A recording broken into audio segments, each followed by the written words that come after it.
I called her, but that's the city has that. We don't have ours. She has not Oh, called me really? back to see if they can switch it.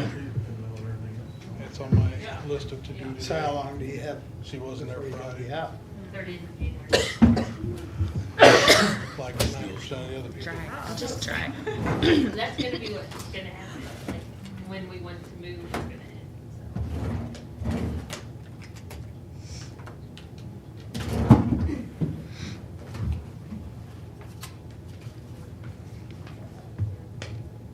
Got accounts payable today again. Yeah, just one little batch. Mine in there. Can't be yours. Thought we did one just last week. We did, we left it open thinking utilities or something else would come in. We didn't publicize it, so. Oh, all right. Always wanting money. Yeah, sorry, too late. This was just the people who came in and begged. Can No. you please, please? I have to remember that. then. Mhm. Remember that next year. Well, And you only get one, if you have more than one, you're out. Yeah. You have to have money in the There's budget. one, right here. I had one. Michelle, who's in charge? Jeff. Chris was in charge of last year. I don't want to. I don't care. I'm a senior citizen up there. I get to do You it. always say you wanna be first, it's you. No, I'll be first on roll call. I got all day. Your first time was today. Uh-huh. Yeah. You get to pick who's gonna be in. It don't matter to me, so. Jeff. All right, call meeting to order. Any reports or minutes received or filed? Yes, the sheriff's office fees were filed. All right, thank you. Commissioner Committee liaison, any meetings we went to? That's Oh, I had all an I'm in charge. RTC meeting last week, but anyway. All right. And then I got a Salute to America meeting today. Oh, is that coming up? It's Yeah, almost July. Christmas. Here we go. All righty, upcoming meetings and events. You just did that. Commission comments. Saving mine. Bids and contracts, signing of contract for the 2014-37 medical grade oxygen. Here is the contract, so you guys have. We already awarded. approved it, right? Yes, have awarded and approved bid, so, So entertain a motion to approve the contract. Did Jill look at it? yes. This is for EMS. Yes, sir. Yep. So moved. Second, roll call please. Jeff? Yes. Yes. Okay, accounts payable. I'd ask for approval of accounts payable. So moved. Second. All in favor say aye. Aye. Aye. Any opposed? No. Rolling. Budget discussion, Michael and Chris, you want to talk about the nursing services? At our last commission meeting, you asked me to go and check with Capital Region and then also the Community Health Center. I met with both those entities and I got nothing back from them at this point. So I'm requesting that I get a part-time licensed nurse for 20 hours a week. 20 hours a week? 20 hours a week, yes. You got any questions about it, Chris? I'm fine with it. We talked about it. We're trying to work it with the health I think it's department. needed. I mean, I just want to know, we're gonna have to figure out how we're gonna do that. Debbie? So do you have, It'd be a part-time individual, Oh, we had that too. working evenings and weekends. do you have somebody that's willing to do Yes. it? Yes, I do. And what doctor are they gonna work under? Or? Under our doc that we have right now, for standing orders. Okay. And then who will they report to? To me. Okay. Any, I totally support that. I think what happened last week where, our nurse goes over, here's part of the story, doesn't hear it, know, what follow-through's been done, doesn't know what's going on. It just causes more issues. I think the person should be housed over there and report to Michael and be more in the loop of what is actually happening there. I fully support that. Thank you. okay, so what's that gonna run us? 20,000 a year. Okay, Is that what we had in the budget anyway? That's what brought it up, wasn't it? Yes. And we had just talked about the liability and that kind of issues and being under a different doctor, checking with the other agencies. Of course, some of the other agencies want their own doctor, not the current doctor that we have. Right. Christie, do you know of any other venue besides hiring a part-timer? I mean, no, if the other medical institutions are not willing to contract, I don't really know. Mary, do you have any ideas? No. Well, I guess get us a contract. How does the, how's that gonna work? So, I mean, if she does something inappropriate or whatnot, that goes back on that doctor? Yes, if we have any incidences, we will self-report, self-hotline. We have critical incident reports that we have to do as part of our licensing requirement. Whenever we have an incident that takes place in our facility, we immediately contact the contracting agency that has placed the kit there, letting them know what's taken place. If they feel that it's needed for an investigation, they will come out and investigate. But 9 times out of 10, they take a report, and we go from there. But we do hotline ourselves every time we have an incident at the facility. Okay.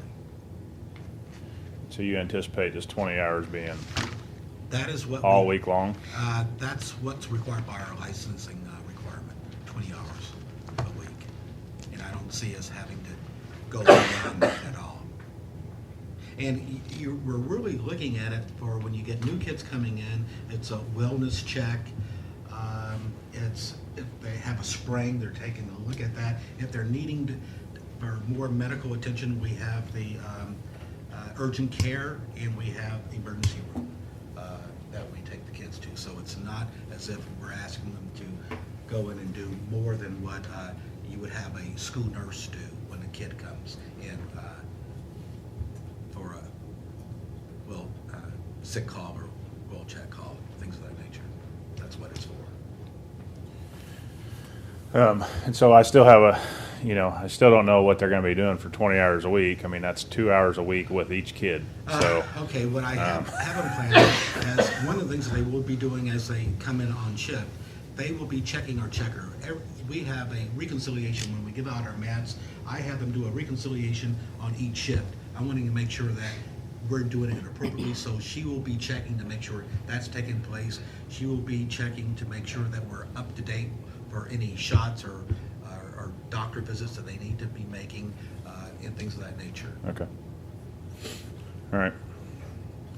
Put the money in the budget, I guess, so, I mean, the other option is don't do it, so what happens then? yeah. If we don't have anybody over there and we just, We do it lose our as needed, license so. at that point. We're in Will this jeopardy. nurse be keeping track of the employees and their Oh, no. shot records and all that kind of stuff? I can have that part of that protocol of making sure that we are in place when it comes to our licensing, because on an annual basis, they've got to have certain immunizations in place and things of that nature, yes. I think that'd be a Do you good guys do like CPR and first aid training? Yes. That nurse could help with that too? Yes. Okay. we can get the contract together, I guess, Michael. It wouldn't be a Okay. contract, it would be a part-time employee. Just, okay, Yes. so we're not contracting with No. them then? Okay. You got any more questions for Michael? All right, run. Get out on. Thanks, Michael. Nice to meet you. Christie, you All want right. animal, Christie, you want animal control? I know, thanks. Good, thanks. So we're not Getting getting out of that here to pretty maintenance easy. then? I thought we was moving that to maintenance with parks. Why not? I can do it all. I got Oh, big I wouldn't say that, Greg. I Be got wide careful. shoulders. Sheriff White's probably listening right now. He'll be over here handed to you. Yeah. A leash and a whistle. All right, Steve, you're up next. Discussion of staffing for 2015. I got 2 positions open, and I have hired 2 people. Just went with the salary. Marvin had hired a clerk about a year ago, and we used that same salary, which was $29,700. And then there's the $800 that they get from the election fund, I guess, toward the end of the year for their retirement. So the starting pay for both of them would be $30,500, I guess. That's 14,000 below budget, so. Is that what our starting budget is, our starting salary is on those positions?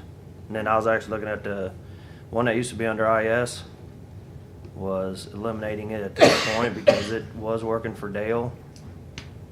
He says he doesn't actually need another person. Of course, I think we have that discussion coming up too yet. So you got 2 clerks hired, basically, Steve? Yeah, one's starting Friday and the other one should start on the 12th.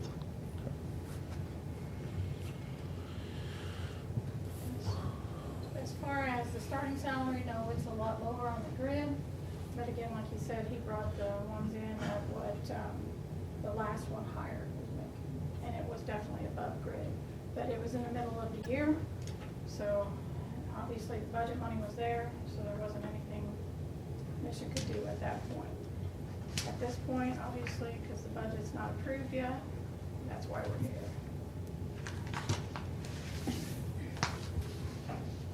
I guess that confused me. So we started below the starting salary, or started above starting salary? Yes. In mid-year, the position that was open was started above minimum. Well, why are we bringing somebody in? We don't do that with other departments, do we? Bring them in at above starting salary?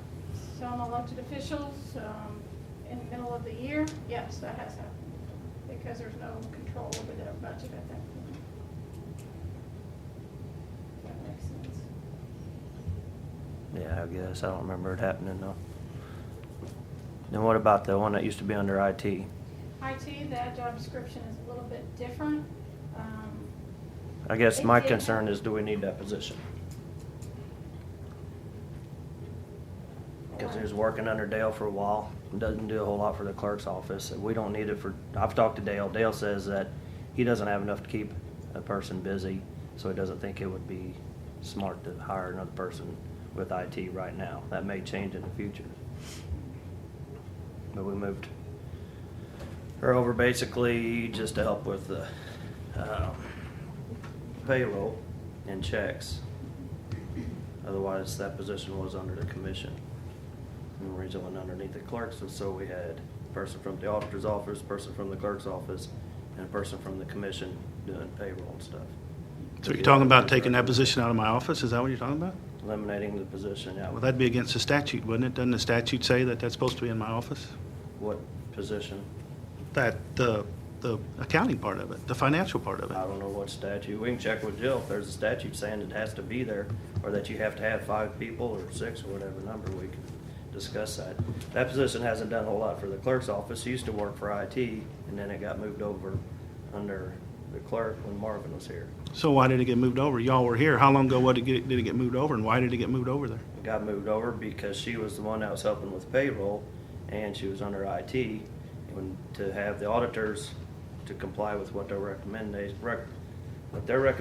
was, to have somebody from the clerk's office, somebody from the auditor's office, and somebody from the commission office, all 3 in the checks and balances, doing the checks. Sure, that's So the way we the just moved statute. her position over there, just technically under Marvin. That way it's somebody from another office working on it, because she was the one doing it before. Well, that's what the statute says, though, I believe, that somebody in my office has to process that stuff. So if you take it out, then who's gonna, you're kind of breaking the law, aren't you? To statute the No, law? Y'all can have somebody come over and work with the checks, and we do checks 3 times a month. We do payroll once a month, and then accounts payable twice. So we have 5 So- people doing the work now, and you're gonna want us to have 4 people doing the same amount of work? No, you just got one person coming over about 3 times a month to help put checks in an envelope and to check the numbers. Guess if we have time Right. for that. If I lose a person, then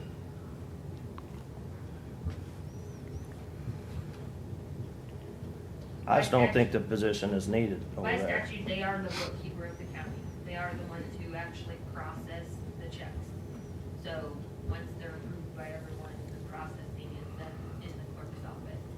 I don't. So when they fill this position, they're gonna take this, they're gonna process the books, and Debbie's gonna be our financial administrator. She won't have to worry about doing that part. I don't know what the plan is. I just know that they have to be involved in the actual processing. So right now, how the process works was the person in the clerk's office Right. actually printed the checks and helped put them together and mailed them out. So it went through all the approvals, and then once it got there, they were printed and put together by the Clerk's office, and Chelsea usually helps, so. Well, if they're I don't gonna- know if the process is changing. That's fine, if they're gonna do that, then that'll free up more time for Debbie to take care of their personnel matters and stuff like that, the way I see it. If they wanna do that part of it. So. If they're gonna be the bookkeeper. And I don't see it changing near as much. I mean, it's the processing part of it, it's actually printing the checks, it's actually putting them together. Will they take a more active role? Maybe, and I would encourage that if they would, that would help, especially 1099 processing and stuff like that. So, If it takes stuff off your lap, I'm fine with it. I don't have a problem with that at all. I think that's what the position is there for, is to help out. I mean, if they don't have enough, then they should get more to do. So if Debbie needs more work sent that way, then that's what they should do. and we're changing systems come July, so all of it's gonna be up in the air until we figure out the new systems. Yes, there's gonna be more enhancements to the systems. Does it create other work somewhere else versus alleviating some? Most of it's gonna be done on PC now, so we don't know what's coming with the new system as far as that goes. Do we wanna use it to its ability? But that Yes. doesn't have anything to do with us or the clerk's office. That's got more to do with IT, taking care of the programming. Well, No. actually, I mean, a lot of the data entry were currently being done in the clerk's office. So all of the departments were bringing their bills or their timesheets up and being entered by a central person, which was the person in the clerk's office. Hopefully, with the new system, we're gonna push that data entry out to the departments, and they're gonna enter their own and scan it in, and it's gonna come up here electronic. Right. So And we're we'll save hoping, timesheets, yeah, we're hoping to eliminate that data entry portion that was being done. So then we wouldn't need that person. I don't, I think things are gonna change. yeah, We we're don't just not know. sure how exactly everything's going to change.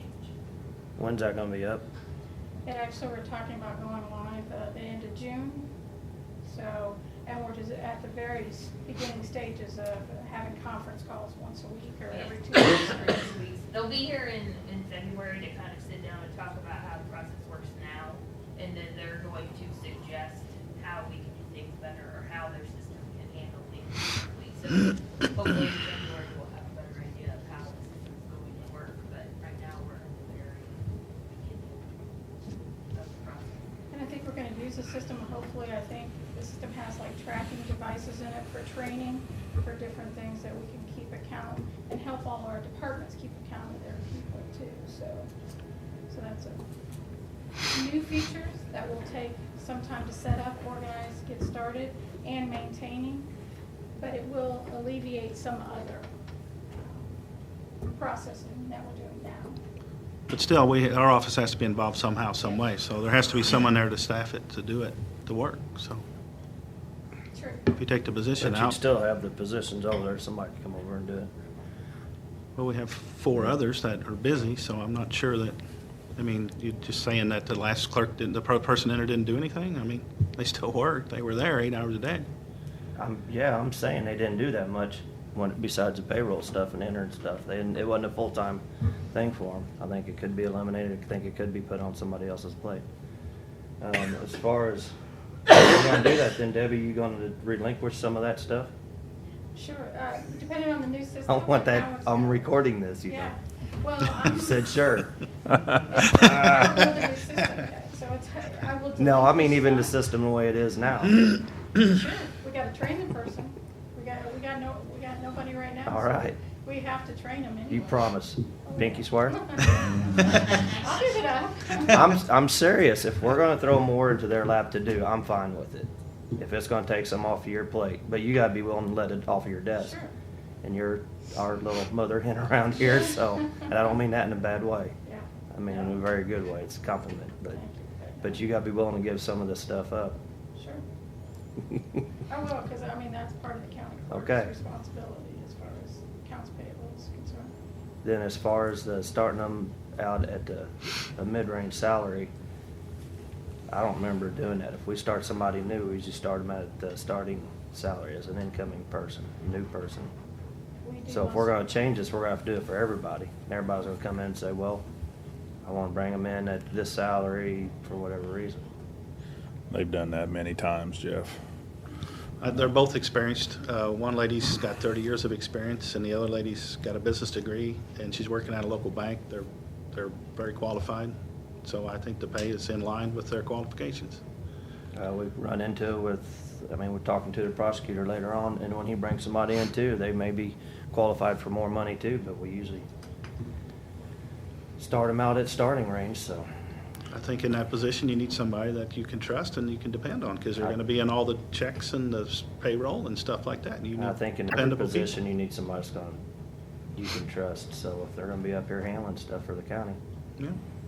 I'm just making sure what we do is not gonna set precedent later on for somebody else bringing somebody in. I think Marvin set the precedent when he hired the clerk a year ago at that salary. I think that's where he set it, because your salary survey's what, 7, 8 years old, so you have cost of living in that 7, 8 years, so I don't think that salary's out of line at all. We do that across the board though with everybody else when they hire a new person, even in public works and maintenance. Them guys have been at the same salary and same cost of living and raises as everybody else, so.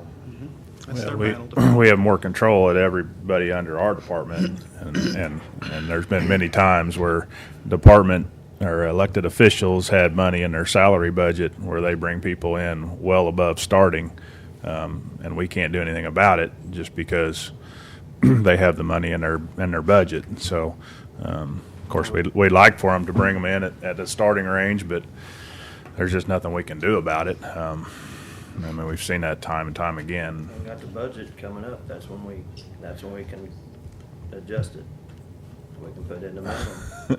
Yeah, but that's all fine until somebody retires mid-year or after the budget's approved, and then so that high-paid person that was making that salary, now people Then have adjusted salaries. The assessor adjusted salaries in his office, and you know, Maryland brought some people in above pay. I mean, I'm sure there's others too, but I'm just picking on a few. But I don't like the process either. But I mean, what do you do? I mean, yeah. It's happened to one other employee here that is still below that individual's pay grade. They started at the beginning of the year. Mm-hmm. And so that's the way we did it. It's the way I think it should be done. Just because you bring somebody in that's, we're gonna pay them more than somebody else that was qualified to do stuff. They've been here for 4 or 5 years and they probably don't make that much either. So. I don't have a problem with Steve taking care of his office. I mean, ideally, and I'm not picking on you, Steve, ideally, I wish everybody would bring a starting person in at a starting clerk's range, and maybe the pay grid is off. It is 8 years old. You know, it's frustrating to sit up here and approve someone's budget and then see somebody leave at a really high salary, and then elected officials take advantage of that and give people raises that may or may not be warranted, and so, you know, once the money's in your budget, it's there for you to do as you see fit, but at the same time, you know, sometimes we spend that money and a little more freely than probably we would our own, which is the county taxpayer's dollar. And so, and that's not saying that it's not warranted. I mean, you know, quality people are hard to come by, and you got to pay them what they're worth. Sure. So, anyway, I'm just telling you what we've seen up here and some of our frustrations. So, anyway.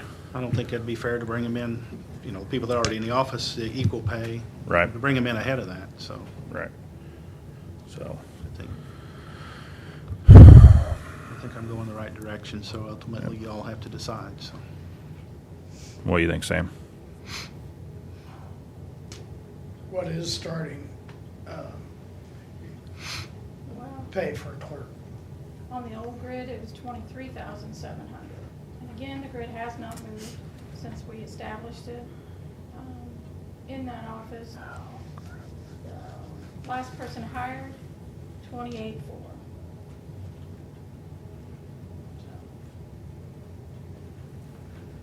base without that extra $800. Yeah.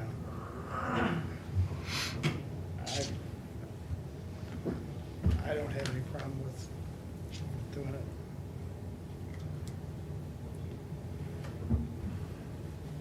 I don't have any problem approving 2 positions. I'd like to see you get rid of your rent on your voting machine, so if we can make a deal there, I'll move forward there. Find us another place to put them. We got plenty of places, it's just a matter of whether it's convenient or not, but that's $700 a month, so, anyway, so. Plenty of room over at the old jail, I guess. Well, we got a brand new jail with storage down there too, so. Oh, if you approve it with the sheriff, then I'll be willing to move them. You gotta get it approved. Actually, that's what we need to do is move it over there, and we'll still pay rent on it, but we'll pay it to the law enforcement budget Yeah. instead would of make it more sense that way. We'd be being paying paid out to ourselves somebody else. instead, yeah. Because we would have to reimburse the law Right. enforcement fund for We it. wouldn't necessarily have to be as high as what we're paying to house it outside, but we would pay some sort We of could do it rent. for a penny. You have to have some, you got some kind of consideration. Something else you guys need to probably think about is the $800 that was being paid to those employees was an agreement with Marvin before. I don't know if you guys wanted to kind of absorb that, or if you want Steve to continue to sign that agreement. I know we've, I won't sign any more new ones like that, well, where they're paying it. so it's already existing. We've stopped doing that. Okay. So your intentions are to not have that for next year for the 3 existing? He wants to write it out of his own check and do the 1099, same thing we told prosecutor's office. Any new ones.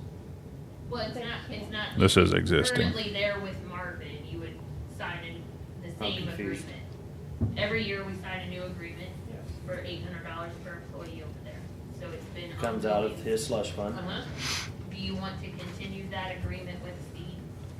Or do you want to try to eliminate it and absorb that cost and not do it going I thought we quit doing that No, with we new still- ones, No, with we new still- positions. We still do it.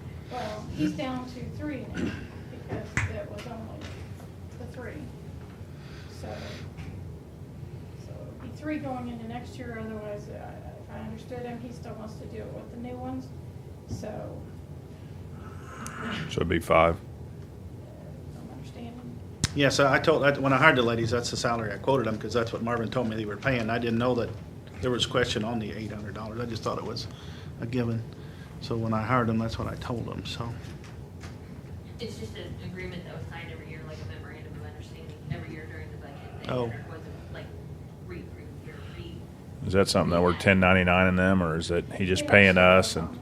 He's just actually paying us plus Social Security out of that fund. So it would be the $4,000 if I'm hearing it right, and plus the Social Security, I would be billing him. I usually bill him in January, he pays for the whole year. And we actually write it as a supplement on their check, but it's taxed just like everything else is. With 5 of them, I would suggest we don't absorb that. And we So just then they continue got a them. slush fund and he can pay them more than what other offices can pay.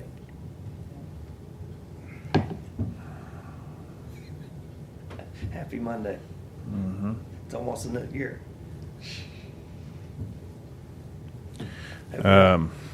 You're allowing that in several offices now. Yeah, we are. Not that we have done since I've been up here.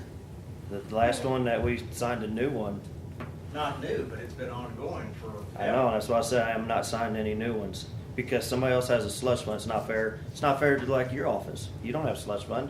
Yeah, I do. You Mhm. do have yours.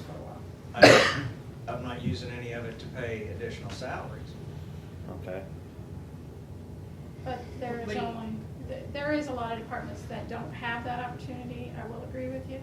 The county clerk, the recorder, the PA, which encompass child support, are the 4 departments that we currently have memorandums of understanding with.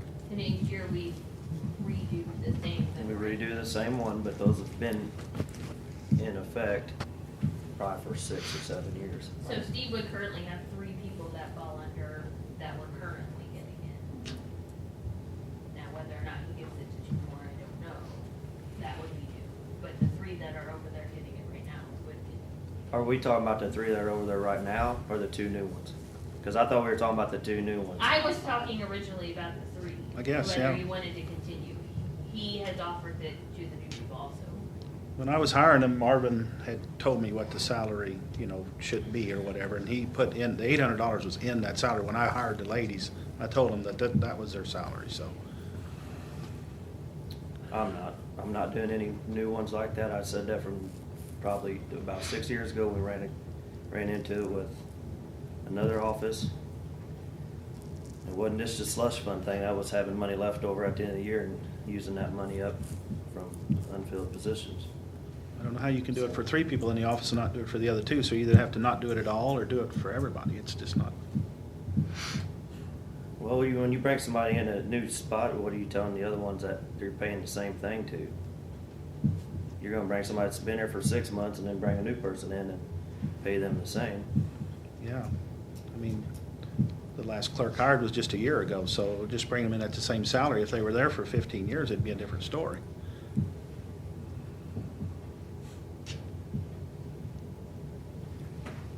Chris? Um, I'm not signing it. What's the total agreement for all these, for all the agreements with all elected officials? The county clerk is the smallest. County clerk was 800 for 3. County recorder is 3,000 plus, we had one position that went from a 32-hour to a 40-hour, which amounts to about, with benefits, about $9,000. So total in the recorder's office is about $12,000. In the PA's office, it's a little over 13,200. In the child support office, it's 4,000. And again, that PA is 2 people, child support is 2 people.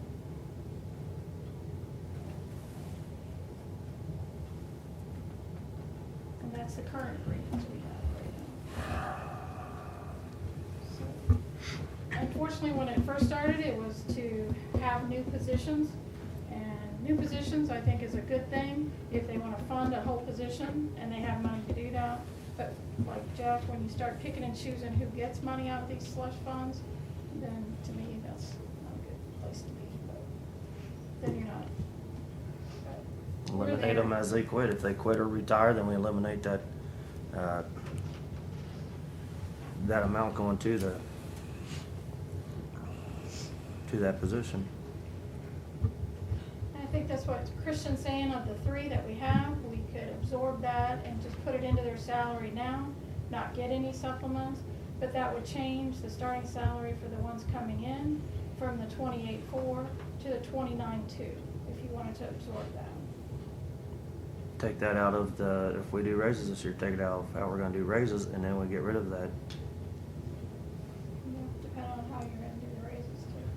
If we're gonna structure it to do it that way, I'm fine with it, but the slush fund part, I am totally against. I don't agree with that. I don't think it's fair to everybody else across the board. I've been pretty, I don't know, consistent with that from the get-go. I'm actually kind of with you on that. I don't think that that's the right way to do it, but it's already been done, and I don't know how you could tell the ladies that all of a sudden you're not getting it. Once you started it, it's kind of hard to quit it, but Well, if you got somebody new you're hiring, I mean, that's, if you told them that price, that's what Marvin told you. I guess you have to tell them, well, commission said no on that part. that's what Marvin told me, and, that was their salary, so that's what I told them when I hired them, so. You I know, don't think it's fair for you all to put Steve in this situation. welcome to politics, In Steve. general, well, you all should have had the courtesy to meet with him before he hired. That's what this people. is about. I've already hired them. They've already put 2 weeks' notice in, and they're coming, so. At Nobody the salary came to that us I and- told them to, so. Nobody came to us and said, hey, I'm looking at hiring somebody. I know I'm not in office yet, but here's my intention. Goes both ways there, Larry. I talked to Marvin about it. Marvin guided me along the way and said, as long as you're within your budget, this is what you can pay him. So I am $15,000 below my budget, so I don't know what the problem is really. I mean, because I actually saved you money. We on haven't those signed a things. budget yet for 2015. I We know. don't have a budget yet for I know. 2015, so. Yeah. I don't have a problem with what Steve's wanting to do. I mean, I don't know where Sam's at. I mean, obviously you're against it. But I'd like to move forward and, I mean, ideally, I understand where Debbie's coming from. I'd like to get rid of all these MOUs with all the elected officials and move forward. And if we absorb that this year, so be it. But I will not entertain another MOU from anybody else to supplement anyone's salary. And I think we just need to nix it all. Well, let's try to do that and eliminate the MOUs. And maybe with that the comes raises. with the raises and stuff. I don't know. We've hashed that out, but I don't want to take some raises away from people that are probably well deserved by adjusting their budgets so that they can't give raises. So, I mean, yeah, that's a pretty big hit with it's $32,000 roughly. So $33,000. So Well, depending on how we structure, if we do the raises and how we structure it. well, that's true. I mean, it We're doing varies across the department. So, and of course, I'm sure when Kristen did the budget, you probably had 5 positions in the clerk's office. So. I have changed them according to what's available to the public as of today. too. So, I mean, as far as where I'm concerned, I would like to end the MOUs with all elected officials. If they have some agreements with the employees, I would be willing to work those into or out of pay raises or something, and then going forward, there would not be any MOUs with anybody. Yeah, I'd be more than happy to entertain that. So, Sam. Yeah, I think we're too far along in the budget for this year, but let's, I mean, we let's can- start working on this, because, we've got 4 departments that they're doing this. We need to just try to, don't just pick on Steve, and No, so it needs to be, I think this is the year to look at it Yeah. because the recorder is also changing. So are we going to push that off onto the newly elected person or not? Well, I think this is absolutely the year to look Yeah, at it when yeah. we're looking at, Yeah. doing a raise. Our hands have been tied the last several years. so. We ate the insurance last year instead of a raise, so. I mean, Steve's getting his ears wet here, and Ralph will be getting his ears wet too, and so they don't really know what their office needs yet, and so, you got a lot to learn, and so you're probably going to need as many people as you can get. So, but anyway, so ready to move on yet? Did we torture you enough today, Steve? Yes, you have. Thank you very much. I appreciate it. Oh, wait till you learn more about Jump. politics. Jumped The right more in. you'll hate. We didn't have to vote or decide on No. anything No. before. We were It's just just a discussing it, discussion. so. Can I be excused then? Yeah. Yeah, run. Can I leave the table, Father? Thank you. Mother, may I? Thanks, Steve. Thank you all very much. I All right, thanks, appreciate it. Steve. Have a Greg? good day. You're up. Debbie, did you email us your proposed thing that you all sat Yes. down and, Yes, is I it did. attached anywhere? No, it's not attached, I'm sorry, I didn't get it attached, but I can find it here for us. I can Just put it- Greg's. Greg's proposal, I mean, if we start talking about specific people, we'll have to go into closed session, and I do have that. We don't need to talk about specific people. We can go maintenance 1, 2, 3, 4, 5. Yeah, do you have a flow chart there, Greg, or? Yeah, Debbie and Go ahead, I may open the conference. Debbie and I Oh, there they are. sat down the other day and hashed figures and numbers, and then she sent them to you. Basically, the flow chart we are looking at is this one right here, so she gets it to you. Sir? When did you email that, Debbie? Was that last week? Yeah, All right. and I do have the salaries That's awesome. attached in the back, so I'm not gonna. I can give you all of that. All right, so So the proposed flow chart. Commissions, and we call it facilities. Facilities director obviously would be Greg. We talked about an assistant, basically somebody stepping up to fill him when he's not here, and for him to release some of the work to that person. Keeping 3 maintenance workers underneath of him, and then 2 custodios, which is kind of new. We've never really had custodios, they've always been maintenance workers. And then we also put a part-time custodian, which we currently have for this last month of December that we had to hire to help out with our vacations and stuff. Vacations and medical leave. And then you see on the other side of the wing, be it parks maintenance worker. In my schedule, in our schedule, they are the same pay as a maintenance worker. We're just gonna call them parks. And then under that parks, we understand that Road and Bridge basically had 2 part-timers, one working specific months. I don't know, Greg, do you have that with you? Basically, they had several part-timers, some were working, They had 1 full-timer. Yeah, 1 full and 2 part-timers, one working the 3 months in the summer and the other one working expanded 3 months. Basically, they were bringing a part-time in late April, early May, working one all the way through, so till he went back to school in September, and the other one was working from end of April through June, July, and then I think they were moving him to elsewhere for the rest of the summer. Looking at, gone out Friday, looked at a lot of these places, just rough figures, we're looking at about 45 hours worth of mowing time. That does not include any travel time, any lunch time, any break times. Granted, you can consider a break going from job to job. Of course, there's other things, picking trash up out there, locking gates, unlocking gates.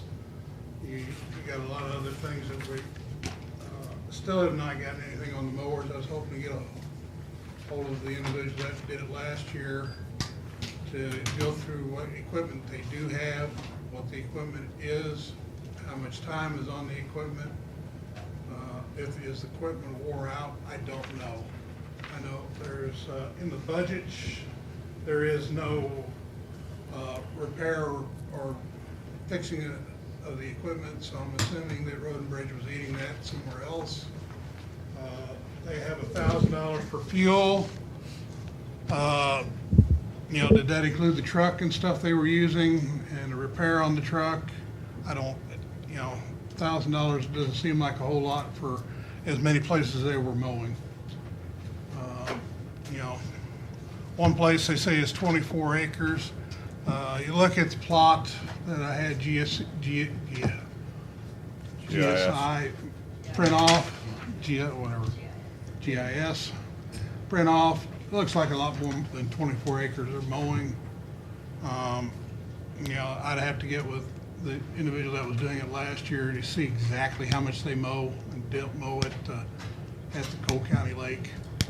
Of course, then I found out there's 2 lots in Osage River, Frog Hollow lot or Wrens Lake, 2 lots on Bighorn, and then the fire station that I didn't know anything about. So. What's the fire station? The way I understand it is because they house their equipment there, there was some kind of. So it's the one at County Park? Yes. Yeah. Okay. So there was some kind of agreement to cut that grass. There's right not there. that much grass there. And then what's the lot at Bighorn? Not the roundabout, but just the lot. Is that something we acquired with the roundabout? Yeah, I think there was a house that we actually acquired and tore down. Yeah. When we fixed that road. And so just to maintain it, they've been cutting that 0.26 of an acre there. Is that something we can give to one of the adjacent landowners? That would be a Larry and Larry question. I say we'd be willing to do that. All we need is the right of way, I would I mean, think. why do we need a lot? I mean, I understand on the roundabout, but why do we need a lot? Let's give it to a landowner that's adjacent to it or something. We can check into that. Ain't no sense us maintaining it. And I'm kind of rethinking some of this, Greg. I'd like to visit with you on some of this mowing. I saw where you Some of the county buildings you were mowing twice a week. In the spring, some are, So, just to keep them looking nice. so anyway, Especially for Yeah. so I'd just like to get with you and see how much time your guys are spending there. I suspect that, It takes us a day and a half to mow everything, unless we have to mow it twice, like the courthouse, the annex. so if part you're, of if you're mowing it twice a week, it's taking you a day and a half If we are mowing it times twice, two. it's 2 days. Well, if you said it was a day and a half to mow it once, it's Well, it's we 3 don't have days. to mow everything. Okay. There are just certain buildings that we keep looking nice, clean, and picked up. Unless it happens, we get a lot of rain and sun, then we might have to mow it twice. Like Pringer, we might have to sometimes. Courthouse, the annex, over here at the sheriff's department. I just think that we need to look at this and actually look at what we're paying. What Public Works submitted, I don't believe what their costs are there. I think they're fudging a lot of those costs, and their costs are truly a lot higher. And Greg, I know you already got a lot on your plate, and anyway, I just think it'd be better served to maybe just try to bid this out, and we've got some time to take a look at that. Bid out the all the mowing at all the properties, and maybe take a look at some of the other things. But anyway, because I think we could. And I know Road and Bridge did at one time go out to try to figure out how much that would cost. And I asked Larry for that, but I hadn't received it yet, so I'm gonna have to put that aside here. Yeah, I think he just got a budget number from one person, so it hadn't really been bid, and so. Well, as far as the org chart, you know, you could leave that part off and you could still go down the one side without parts. Right. And I like the org chart. I mean, you know, whether you have parks or whether you don't have parks, I think you definitely need an assistant facilities director, somebody that can split time with you on call. Another thing I want to discuss after the first of the year is what's an emergency, what's not an emergency, and we need to let all these people know that not everything that they call you about is an emergency. And so if they got a problem with that, they can call me, and I'll tell them they can wait till Monday. Well, that's So- one thing, when I was hired, a former director said, excuse me, I said an awful lot of no. Yep. And I tried, and Well, I understand. I mean, we want to be receptive. We want to get things fixed. We want to do it in a timely fashion, but, you know, sometimes you need to grease the wheel a little bit. And so if you call and you cry wolf every time that something's broke, you know what? I'd tell you no every time too. Because, you know what? When I call you and I say, hey, I need you to get this fixed, great. When I tell you it's an emergency all the time, I'm going to start telling you no. Well, no, it's not. So, you know, but if you call and say, hey, I need to get this fixed, and then you call and you say, Greg, hey, I really need this done right away, you're a little more apt to jump on it and get it done instead of calling all the time saying, hey, I need you right now. And then when you don't do it, then they call us, and then we call you, and that don't work either. no, that's what I tried to avoid. And as far as the organization charts, then this one with the green at the top is the different grids that we were looking at. If we change the title, and again, I have job descriptions for each one of those that were attached on the grids. As far as the minimum, do you see that out of line? Do you see that working? Just to give you an idea, the maintenance worker at Public Works grid is $11.44 an hour.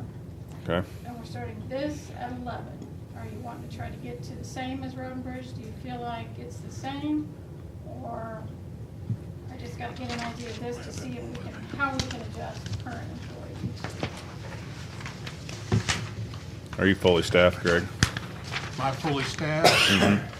Right now, I've got one out on medical. I've got several out on vacation this week, which I'm covering.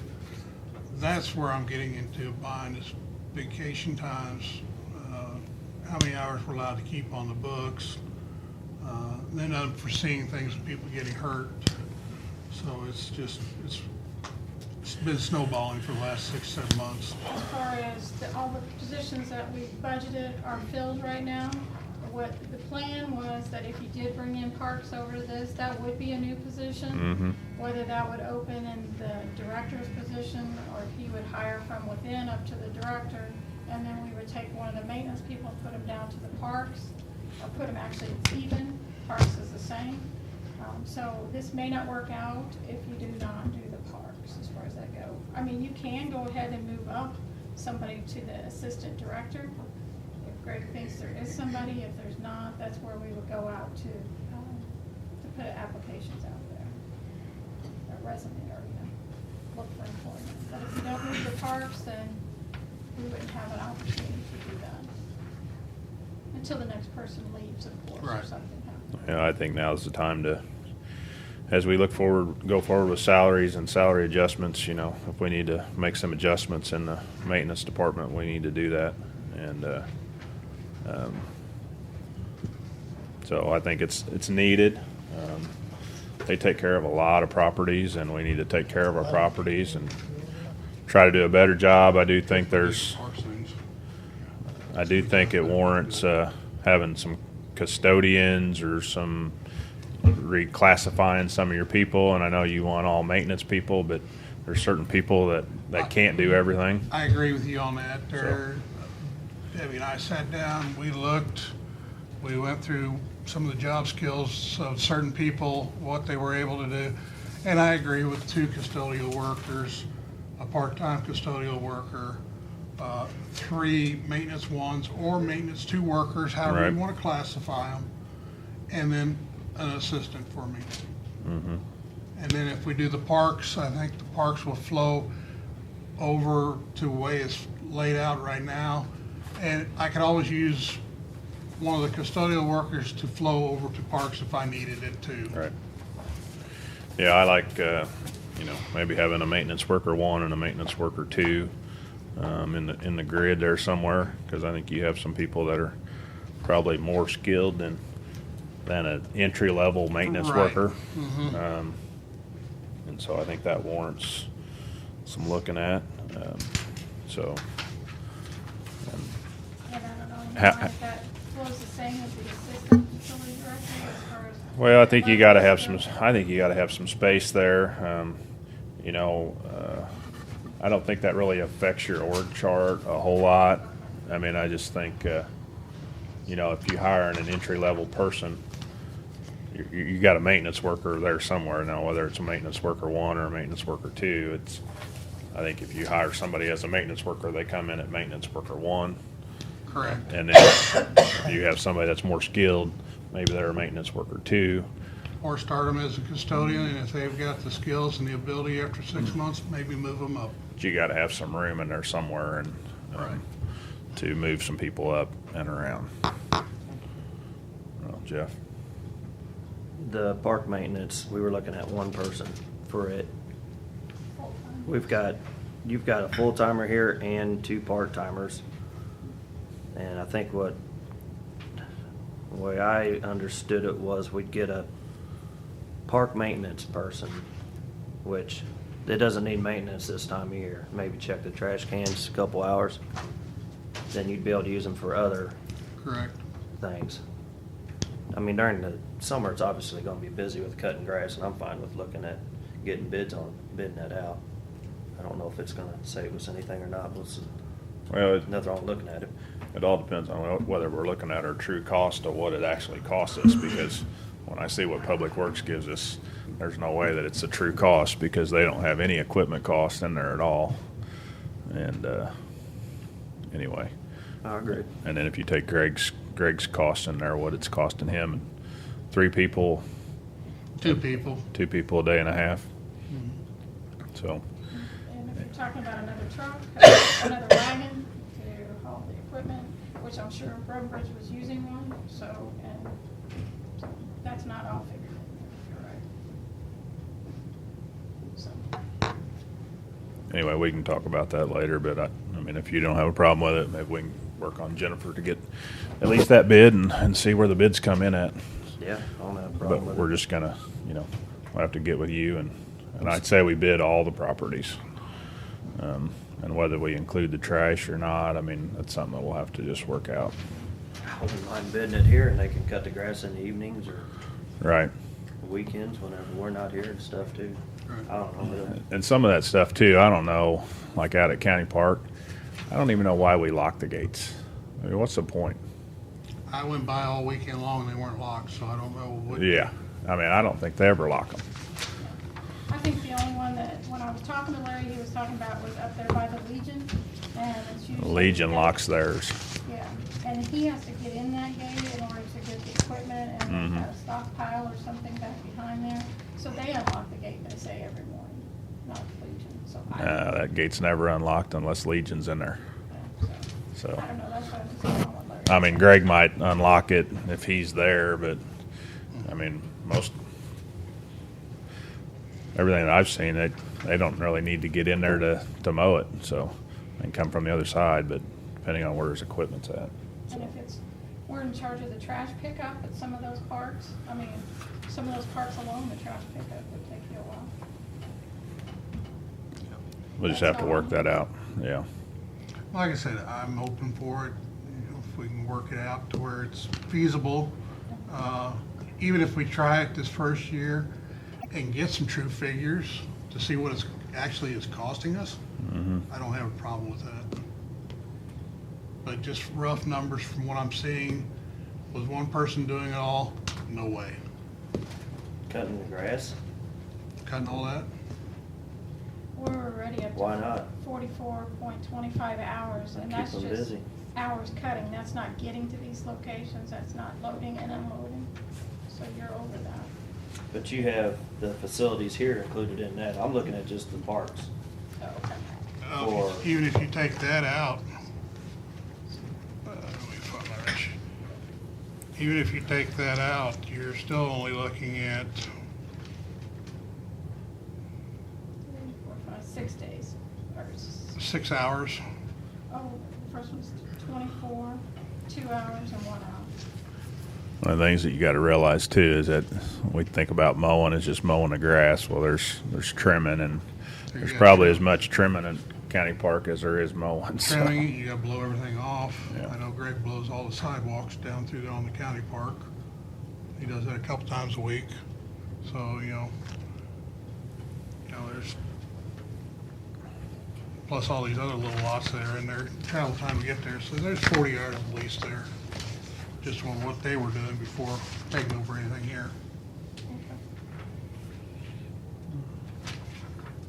I don't know, I could get somebody probably do it in about 3 days. So bid it, see what's going on with it. Okay.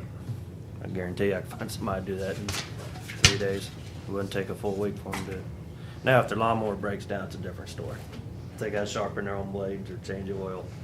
And that's like Chris said, that's a cost we need to look at that's associated Right. with it, so. Okay. That it? Yep. Anything more for Greg? No, I think we tortured it enough. Okay. Thank you, Greg. Yep. All right, now where are we at? Shirts.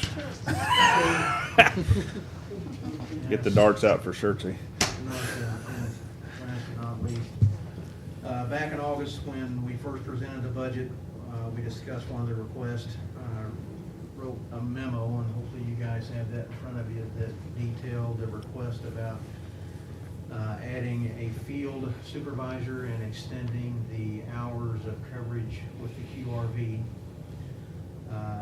Going through the justification that has not changed since I wrote it in August. Currently, we have a supervisor that is in the QRV.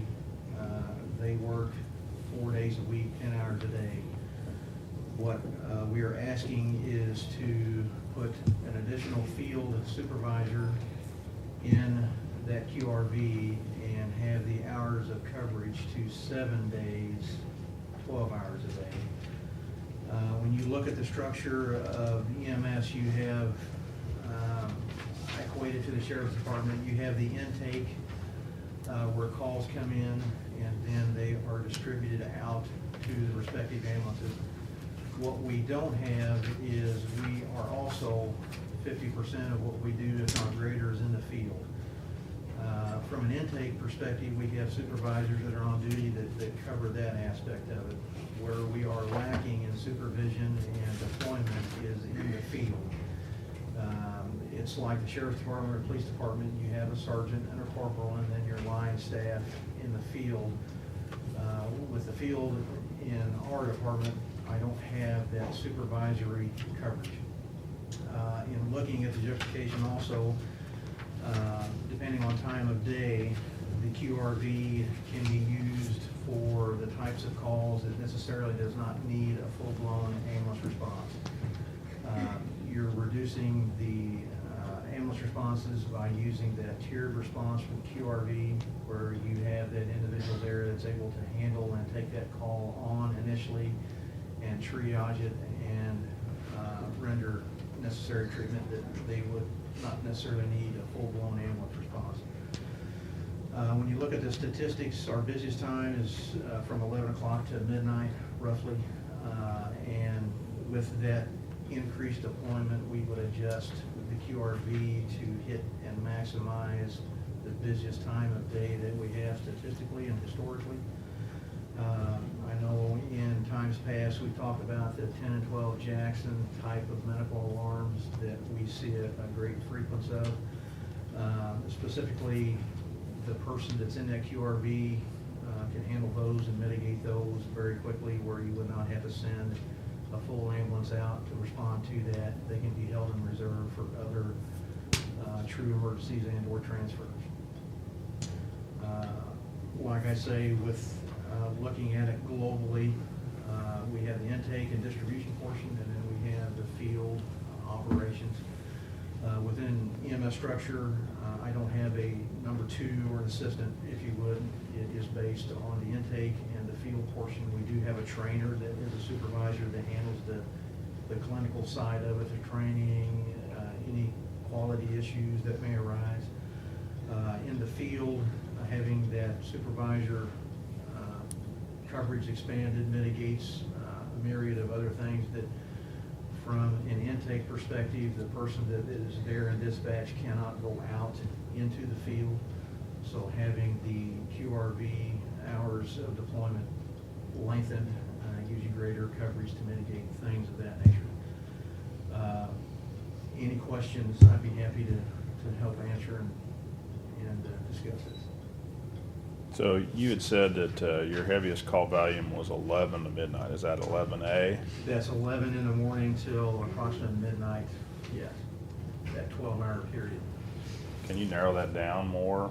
Or, I mean, that's 13 hours. Yeah, that's 13 hours. When you look at it globally in a 24-hour period, the peak starts roughly at about 10:45 to 11, and the peak drops off shortly after midnight. So when you look at it statistically, a 24-hour period, that 12 to 13 hours from 11A to midnight is the most, presents the highest demand of calls. That includes transfers, that includes emergencies. Everything we do as EMS in a day, in a 24-hour period. So what are the hours of operation right now for the QRV? The QRV operates from 6 in the morning and 10 hours from there, sometimes longer depending on call load. If you get into 2 or 3 o'clock in the afternoon and it has been a day that has presented high demand, that person will stay on and see that peak through. And then they just offset their hours the next day by coming in late or leaving earlier. And that's the problem that we present is I only have that one person in the field and not having that second person where you can keep them on a steady schedule and adjust the deployment to match the highest demand. So they're currently working 4 10s? Correct, sir. And so what days a week is that? Monday through Thursday, and Okay. then depending on demand, they'll adjust, the person will adjust their schedule.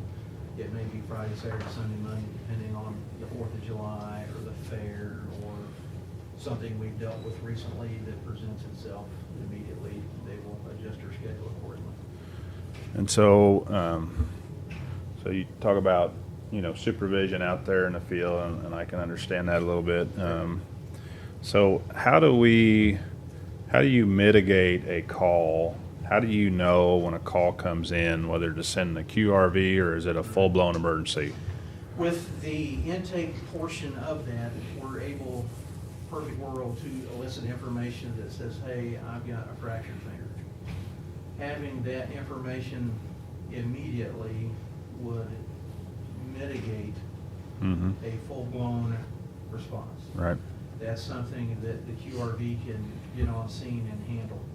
There's always the transport aspect of it. This person may want to be transported, but with a fractured finger, and we're talking hypothetically here, it is an assumption that we will come render aid and talk to that person and notify them, hey, look, this is not a life-threatening emergency. There's actions that you can take that can get this treated further, so on and so forth. You try to mitigate the misuse of resources. So having that information well ahead mitigates that. The place, you have places, 1012 Jackson, that from historical data produce statistically that the likelihood of a transport is not there. Now, that is not to say that we don't ever transport from there, we do, but historically, statistically, and looking at firm, solid data, the transport level is not there as it would be in other places. So if you don't have non-life-threatening data at your fingertips, it's a full-blown call. If we do not have information Mm-hmm. that leads us to what we previously discussed, we have to treat it as a full-blown response. Now, currently with the QRV in place,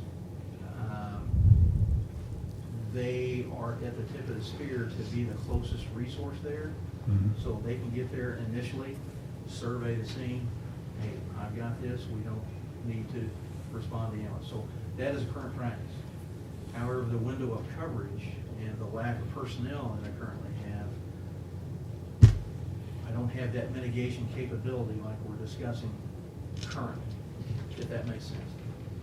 Right now, we are, I hate to say misusing resources, but we're expending resources that not necessarily we need to because of the lack of deployment of the QRV. It's more efficiently using what we have. Right. If that makes sense. Well, I think the QRV has some value, but it's just hard to.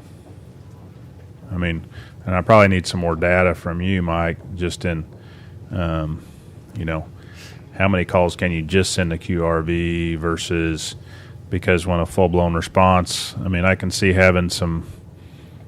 Hopefully you got quality people out there that don't need that supervision when an accident occurs. But so I have a real problem with. Hey, there's an emergency, and so now are we sending two vehicles? Are we sending the QRV and an ambulance? And I don't know how much quicker that QRV is going to get there than the ambulance is. And so, I don't doubt that there's some benefit there, but it's just hard to weigh what that benefit is, especially since that QRV is at Southridge and you got a whole bay full of ambulances there too. And so when the call comes in, how much quicker is he going to get there? And are we running two vehicles to that accident and then calling one off after it's almost there? Or the QRV, its design is not meant to sit all the time. It is in an area of highest demand in that given period. So its design is not to be just sitting. It's designed to be in the area of greatest demand, ready to make that call initially based on the initial information we get. so with that in mind, so say, and of course you're there at Southwest Boulevard, but I would assume that there's other areas that have high accidents, and so Correct.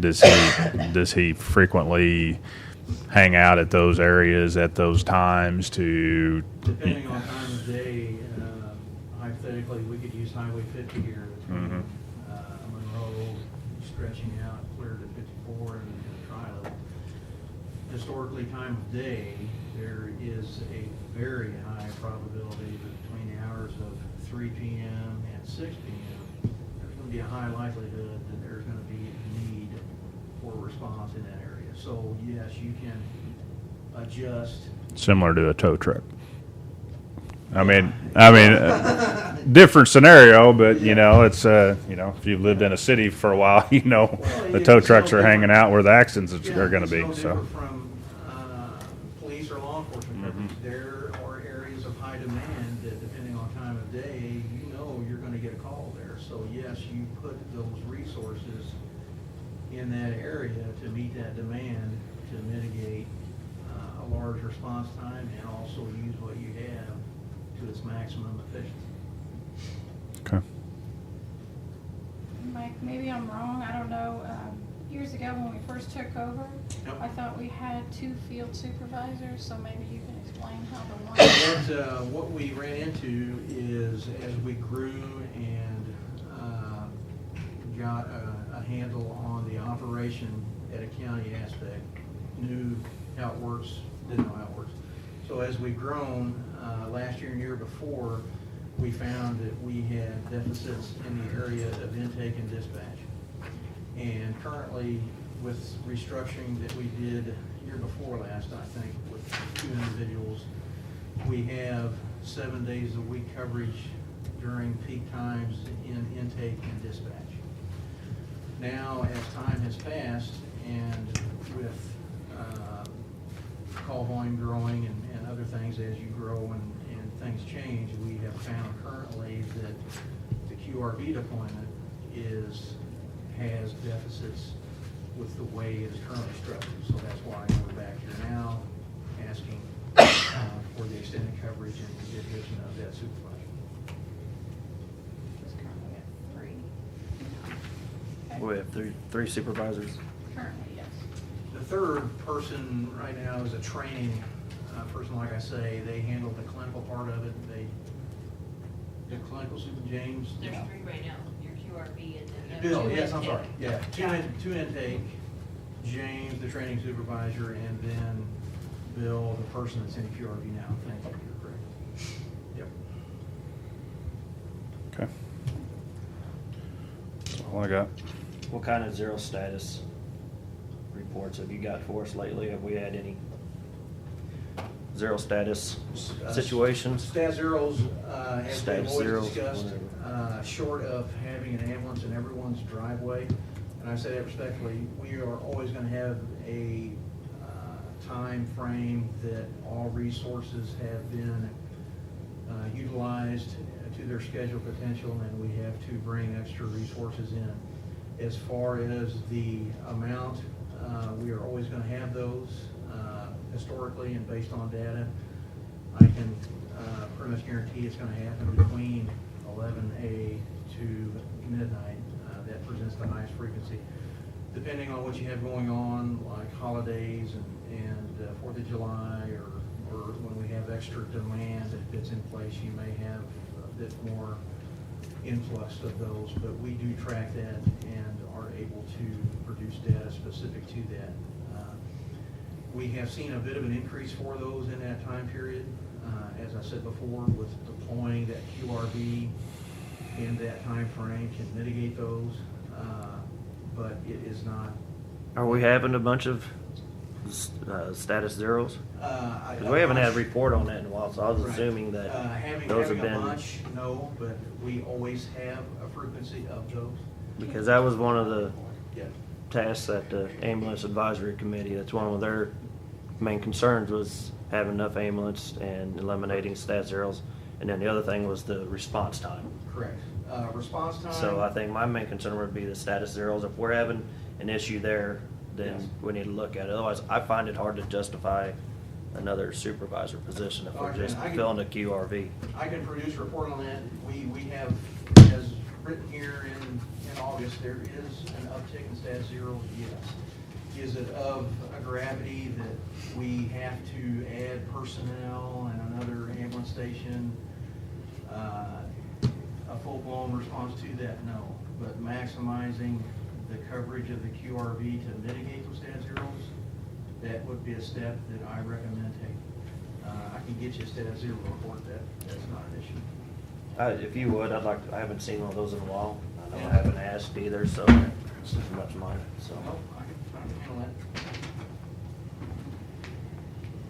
All right, Michael, you get us that, get them that report, and then Yep. we're good. You have any more questions? No, that was Sam? kind of where I was at. Are we paying overtime for that field supervisor, or is he, I don't know how much overtime? Currently, no. Okay. As we discussed, he or she will offset their schedule based on what they do in that 24-hour period. There may be some overtime that is in there, but we try to offset it as much as we can. But now and as requested, there would be overtime in there, yes. I'd just work real hard on eliminating that. You know where we're at on the overtime Okay. thing. Yeah. Okay. So that's all I guess Chris was done. Yeah. I don't know. I guess so.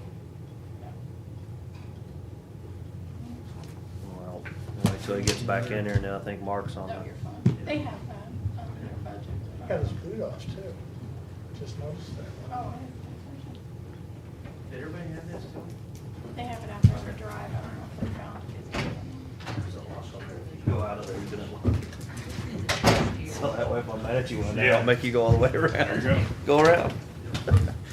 All righty, do you have any more No, for Mike? I'm good with Mike. All right, Mike. Thanks, Hey, sir. Mark, I'm good to leave you. No. Hi, Mark. you are up.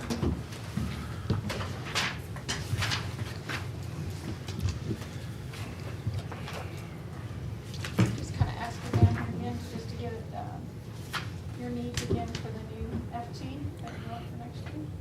All right, a full-time assistant Yes. prosecutor.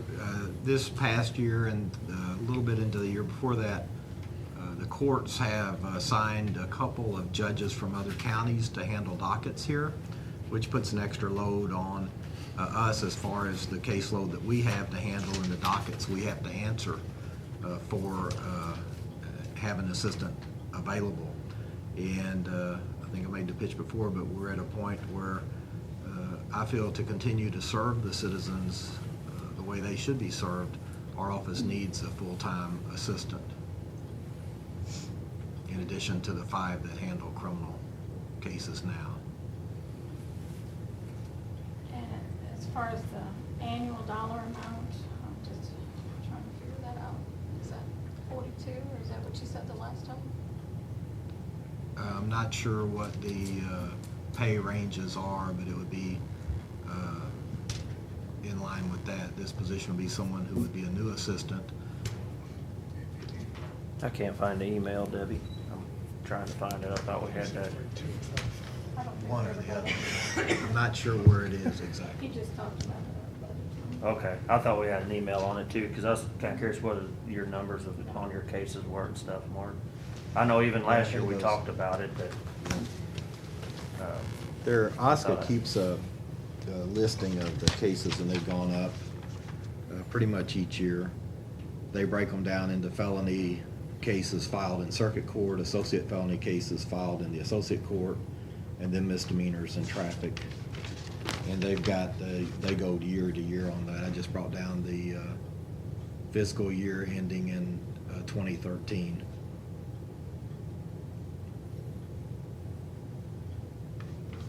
So in that year, we had 548 in circuit, 788 filed in associate, those are felonies, and then 2844 misdemeanors.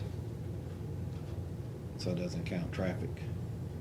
But the numbers aren't going to likely go down, and part of that is the crime rates get reported on reported crime. Doesn't necessarily mean filed charges. But in the last few years, especially with more technology available to private citizens and to businesses, the catch rate, I think, has increased so that more people are getting caught, and therefore that puts more cases into the criminal system that I can say in the late 80s, we didn't get those cases because we were unable to catch people a lot of times. And now there's better security devices in place out there. And those rates, I think, will continue to go up, even though I don't think the crime rate has gone up a whole lot here.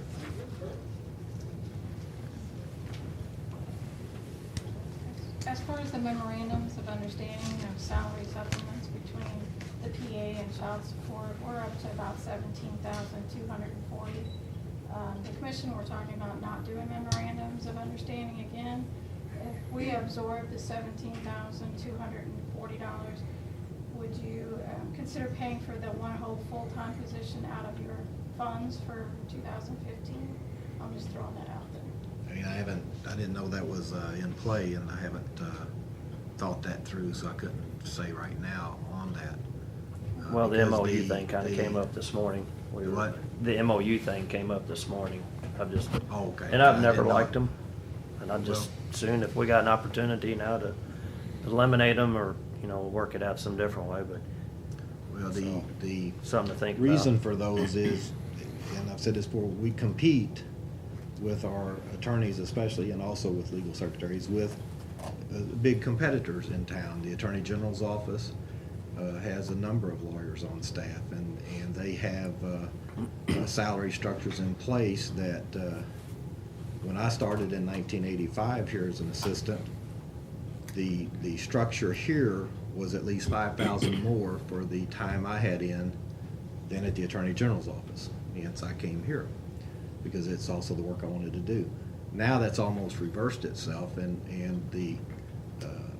there's an ad in the paper currently or last week for an assistant position in Boone County that's several thousands more than what we pay. And that makes it hard to keep people in through that 5 to 6 year period of time versus keeping them 2 years, where we do a lot, we in the county, you all in our office, pays a lot of training, a lot of instruction, and it's not serving the public as well if we have a big risk of losing that person in that 3rd year versus keeping them till the 5th or 6th year. And so that's why the supplements came into being, is to try to hang on to those people those extra few years, and they're paid out of a separate fund that by statute is separate and designed for that purpose by the legislature.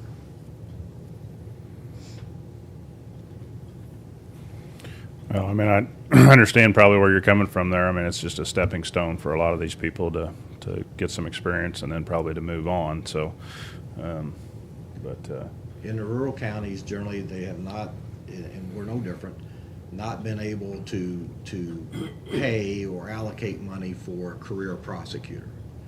And so many of the counties work on the plan of how long can we keep a person after we've really put in a lot of effort to train the person, bring them up to where they need to be to make the decisions on a day-to-day basis. But to the extent that a county is in a position to extend that time, so we may be able to have an assistant for the 5 to 6 years, possibly 7, it's going to pay off better for citizens. okay.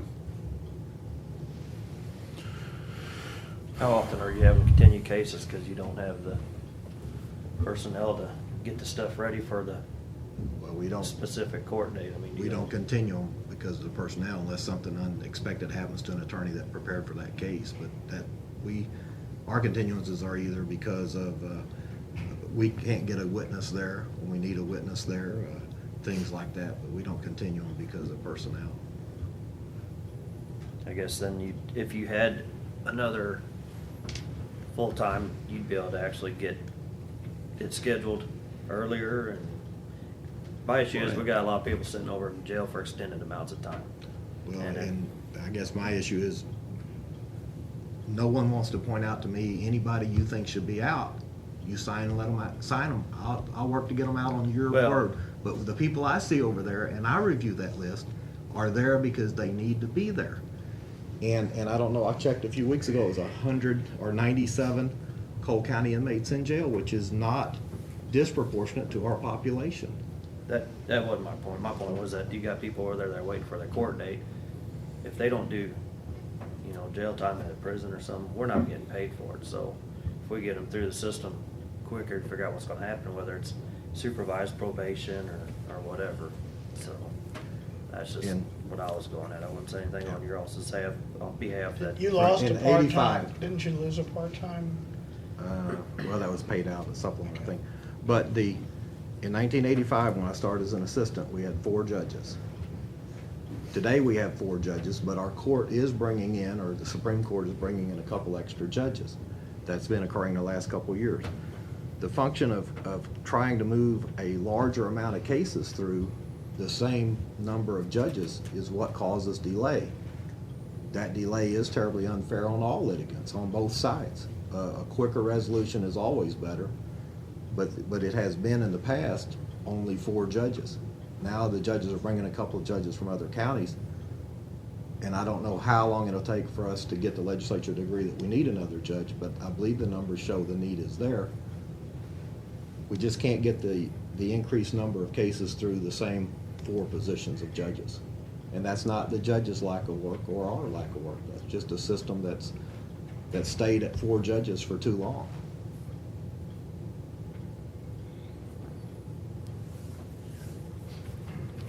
I really haven't been here long enough to know, but I mean, it sounds like you need another assistant prosecutor.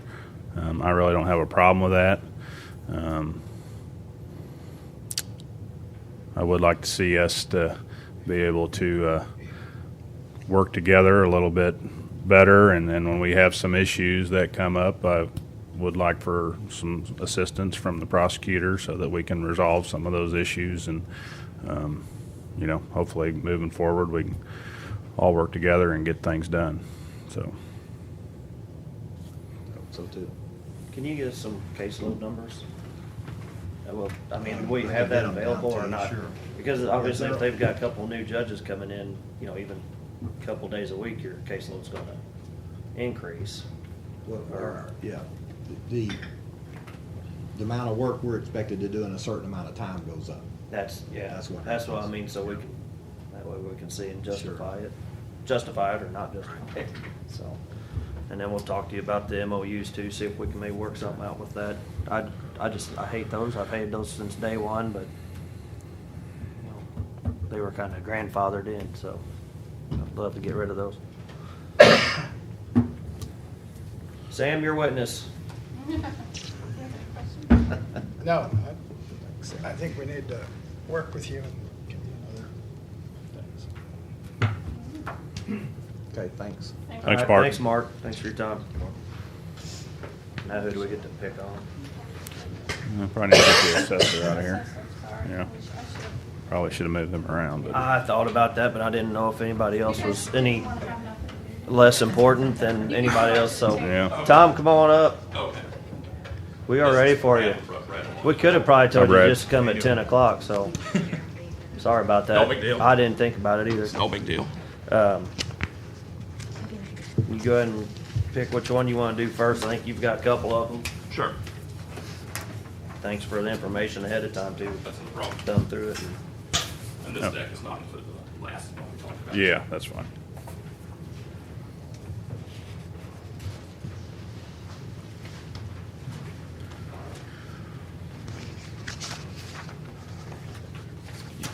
I really don't have any problems with either one of these two. Tom, you can present, but I've Sure. looked at them. Have you looked at them, Jeff? Yeah, Sure. unless you have something specific you want to point out about them. No, I just think both of them were oversights on our part. We try to be 100% perfect, but it doesn't always happen. And, on the first one, the equipment and the building were gone as of January 1, and we got it removed from the personal property account, but not the real estate account. And then on the second one, that reserve tract on London Way, that's not buildable. We feel that it should be, we had the information, but due to an oversight, we did not assess it as we do other reserve tracts. So we thought that should be rectified. All right, you got any questions or? No, I mean, I just saw something on, you had a tract A and a tract B there. I mean, are you just not wanting to do anything on both of them, or one of them was already done? or- Tract B is actually at the reserve tract value already. Okay, They're both in the same subdivision. One's in section 1, one's in section 2. so one was already done, the other one wasn't. That's exactly it. Both owned by the developer. Okay, and they're both unbuildable. That is correct. And the city will have them deeded to them eventually for storm basin easements and at some point when all the lots get sold. All right, No, that's all I got.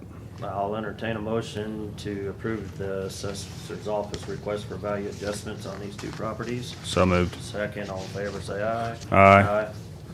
Opposed? Thank you. Sorry it took so long. That's no problem. Did you want to talk about the other one, or? Well, I mean, I talked to Tom a little bit about it. I mean, it's, of course, it's Matt Enlow out on Route U, and so I talked to Brad about it as well, and, you know, I'm not, Is that I'm something a that- little, I think we're gonna handle that another way, but I'm a little frustrated with our process and how somebody can appeal. I mean, it's just, an appeal has to be filed in June or something with the clerk's office. Correct. And so, you know, when I think about that, it just seems like that process is fouled because, you know, if I get a tax bill from you in November, you know, there's no way to go back. You know, I can't appeal it after I get my bill and realize that it's all messed up. I mean, you guys have done a good job of making some corrections and stuff, but, you know, just this one instance, I mean, it just seems like from the time you get your bill, you would have a time period to appeal that year, because we don't hear any of these hearings until after the first of the year through Board of Equalization. Correct. And so, you know, it just seems like that's just a little bit odd in how that process works. Yeah. And the deadlines are all by state statute. Yeah. Of course. Well, And that like doesn't in these mean two they're not cases, screwed up. but like these other Guarantees two it. properties, we thought they were our errors, Sure. as opposed to a valuation claim. So that's why we thought that, you know, we should Right. have them addressed. No, I understand. I mean, it's just, you know, if I don't know, if I didn't make the proper notes or proper claims to you on a property that maybe I had sold or something, and then I'm getting the bill, you know, you could fix that. But, you know, it just seems like you should have a time period from the time that you receive your bill to appeal that, and then be heard by the Board of Equalization. I mean, that just seems like the proper process, but, I mean, because how are you going to know unless you call the assessor's office between January 1st and whenever that deadline is, June 30th or whatever, to know if you're properly being assessed for that tax year? Yeah, yeah. And like I said, it's all by statute. So So we, just some questions that I had. I mean, it just. right. So, anyway, nope, thank you. Thank you. All righty, thanks, guys. Thank you. Anything else before we go into closed session? Going once, going twice? All righty. Pursuant to section 610.021 of the revised statutes of Missouri, entertain a motion to go into closed session. So moved. Second, all in favor say aye. Aye. Aye. And I'm gonna get a cup of coffee here real quick and get rid of a cup of coffee. Yeah. I have to wear it because Wouldn't have wondered if they hadn't. well, they probably have. Hey, if they win the Super Bowl, I might ask to borrow it for a day. Your daughter's a good work. Yeah. And playing both. Yeah.